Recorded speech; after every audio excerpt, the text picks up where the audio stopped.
Greetings, AP friends and scholars. Just a quick recap of what we have been doing. Earlier this week, you wrote a timed in-class essay, an argument essay that responded to a Frederick Douglass passage on education. And your task was not to rhetorically analyze the Douglass passage, but instead to create an argument that expressed your position regarding Douglass's claims. So hopefully that is what you did. At this point in the week, if you have yet to post to the discussion board that asked about approaches to the text or to the passage and to the argument essay, asked about thesis statements or evidence that you might have included, I highly encourage you to jump into that discussion board and post something of your own thinking so that you can access the thinking and comments from all of your peers and my responses to them. There are some wonderful discussions happening there, some wonderful questions happening, so I certainly encourage you to jump back in and take a look. We are going to continue our work at this point with our argument essays. Remember, I said that this is an essay in progress or a work in progress. And our focus for the next few days is going to be on evidence and commentary to support the line of reasoning. So we have been talking about the line of reasoning, and at this point we want to make sure that our evidence and commentary are working to support that line of reasoning. So our essential question for today and for the next several days is, how do I craft a convincing and sophisticated paragraph that supports my line of reasoning with sufficient and relevant evidence? So there are quite a few adjectives in this particular essential question. We see the word convincing, we see the word sophisticated, we see the word sufficient and relevant to explain or to describe the evidence selections that we are choosing. So a few of you in your discussion posts asked about the evidence and how specific does our evidence have to be and what kind of evidence can we include. So I responded to your questions in the discussion board, but it's important to keep in mind that really for an argument essay, you are pulling your evidence from the world around you. Unlike the synthesis essay, which provides you with source material to pull from to establish your line of reasoning and your argument, and then for your evidence as well, the argument essay is really just pulling any types of evidence you can think of from the world around you. So it can be historical events, current events, literature that you've read, anything you've watched or seen or listened to recently. It can be an individual story. It can be a personal anecdote. It can be from history or science or philosophy. So anything really that you think is relevant to the task itself. So before we get too far down our road, I want to always keep coming back to the scoring rubric and just review a few things that we need to keep in mind about the scoring rubric for the argument essay. So having this language in mind is helpful. So for a 4 in the evidence and commentary row, it reads, the evidence provides specific evidence to support all claims in a line of reasoning. For commentary, it reads, consistently explains how the evidence supports a line of reasoning. So we see the idea that we need to provide specific evidence to support all claims in a line of reasoning, and that we consistently have to explain how that evidence supports a line of reasoning. This can't be emphasized enough. It's really important not to assume that your reader knows or understands how you think your evidence ties into your line of reasoning. It's really important that you actually explain that. I call that connective tissue, and I'll come back to that in a few minutes. So typical responses that earn 4 points uniformly offer evidence to support claims. They focus on the importance of specific details to build an argument. So this speaks more to a nuanced and complex argument where you are sort of breaking down the pieces of evidence that work to support your line of reasoning and intricately talking about them. and organize and support an argument as a line of reasoning composed of multiple supporting claims, each with adequate evidence that is clearly explained. So we want to make sure that we're keeping all of these ideas in mind.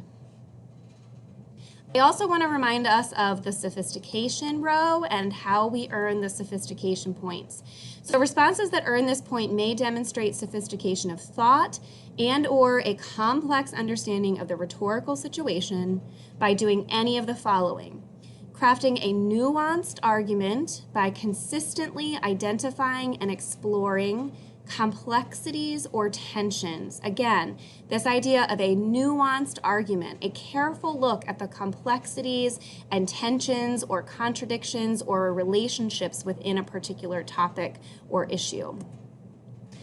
Articulating the implications or limitations of an argument. And this expands, I think, on the previous bullet, either the student's own argument or an argument related to the prompt by situating it within a broader context. So I saw some of you actually doing this in your thesis statements that you posted to the discussion board. You situated your claim into a broader context or a broader conversation about education and how it might relate to the world around you or to something else that's more specific. So I want to remind us of a few things that we know and have been talking about and have been learning about. So the basic components of a line of reasoning we explored in our Malala piece. Remember that they include an overarching or central claim, a thesis, in other words, a thesis, supporting claims, which are sometimes your topic sentences, but as we'll explore in the next few days, sometimes they aren't exactly the first sentence that you see within a paragraph. However, each paragraph still supports a supporting claim somewhere, somehow. Evidence, as we've been talking about, and commentary. So these are the basic components of a line of reasoning. We want to keep this in mind. Your commentary, again, to reiterate the scoring rubric, serves to connect evidence to your claim. So we have our claim, we have our evidence, and the commentary serves to connect the evidence to the claim to illustrate how it relates to the claim and supports the claim. And it also serves to connect the claim and evidence to the thesis statement, to your overarching or central claim. These are all concepts that are review for us, but that I just want you to have kind of at the tip of your mind while we explore these new concepts in the next several days.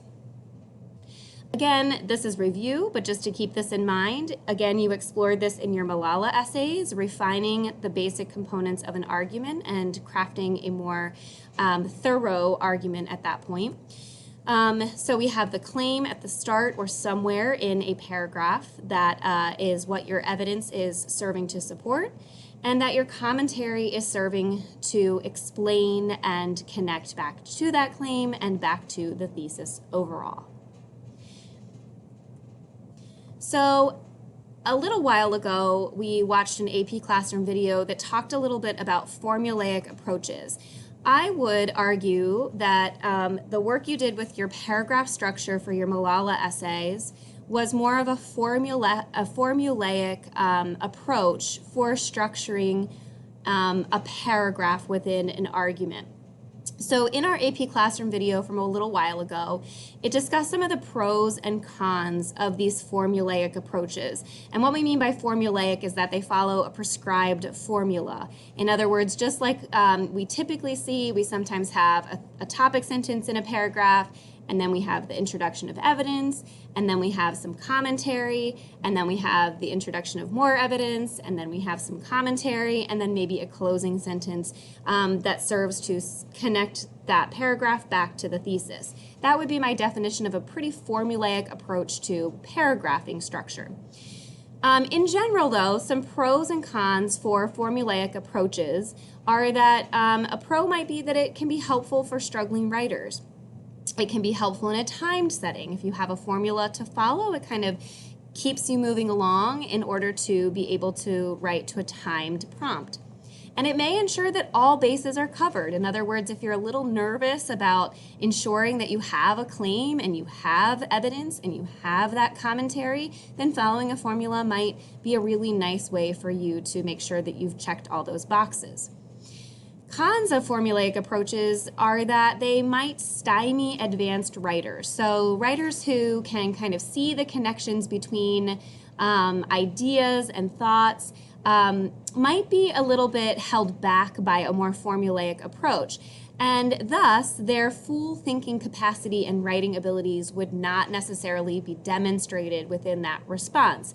And really, a formulaic approach might just be a little bit boring. It's not something that is going to necessarily make your essay responses stand out to the readers or the scorers of the AP exams, or to the college admission counselors when you, for example, submit your college admissions essays. So something to keep in mind is that not following the expected formulaic approach oftentimes serves to set your essays apart from other essays that readers might be seeing, especially in large batches like they will on the AP exam or in the admissions process.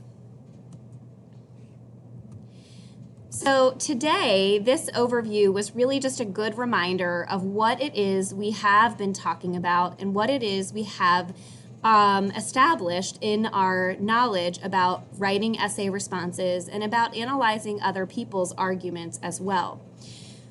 Today, as I said, you're going to be exploring how to make how to craft a paragraph that includes relevant and strong evidence that works to support your line of reasoning. So to help you through this, I'm going to ask that you watch the daily AP video. It's in Unit 5, Skill 6A, and it's daily video 2. That's less important for you to know. You simply need to log into AP Classroom and you will find this particular video assigned to you. You should walk yourself through that video. He is going to ask you, the instructor will ask you to pause the video at a few places, and I would expect that you would pause the video and follow his instructions as you watch that video. So you're going to need a blank piece of paper or a Word document that you can work within. And then after you watch, I want you to make sure that you return to your argument essay about Frederick Douglass's claims regarding education, and you're going to apply what you learned in the AP Classroom video to your essay response. Specifically, you're going to focus on refining your body paragraphs appropriately, and hopefully at that point, having seen a few examples and worked through a few examples, you might be thinking about how you could potentially reorganize one or more of your paragraphs in order to break that formulaic approach and make a stronger approach that might stand out to a reader more. You also might be thinking about the evidence that you included and how you could refine that evidence a little bit. And you also might be thinking about the fact that you might need to incorporate a bit more commentary, or you might need to make clearer connections between your evidence and your claims, and thus your claims and evidence and your thesis statement. So these are all things that you should be keeping in mind as you watch the AP Classroom video that is assigned to you, and as you return to your Frederick Douglass essays to refine and potentially revise your body paragraphs. One final note that I want to point out, as you're watching the AP Classroom daily video that is assigned to you, I want you also to make special note of the thesis statements that are presented within that video. We had spent some time working through how to create a more nuanced and complex thesis statement that will lead to a more nuanced and complex argument. Many of yours that you posted to the discussion board have those qualifiers within them that help us to establish a more nuanced and complex thesis statement. Some of yours are lacking those, and I might have commented on that in the discussion board. This is another great opportunity to take a look at thesis statements that include those qualifiers and that then are necessarily more nuanced and complex, which lead to a more nuanced and complex and sophisticated argument. So I hope you enjoy the video today. If you have any questions along the way, please be sure to reach out and let me know. Take care, everyone.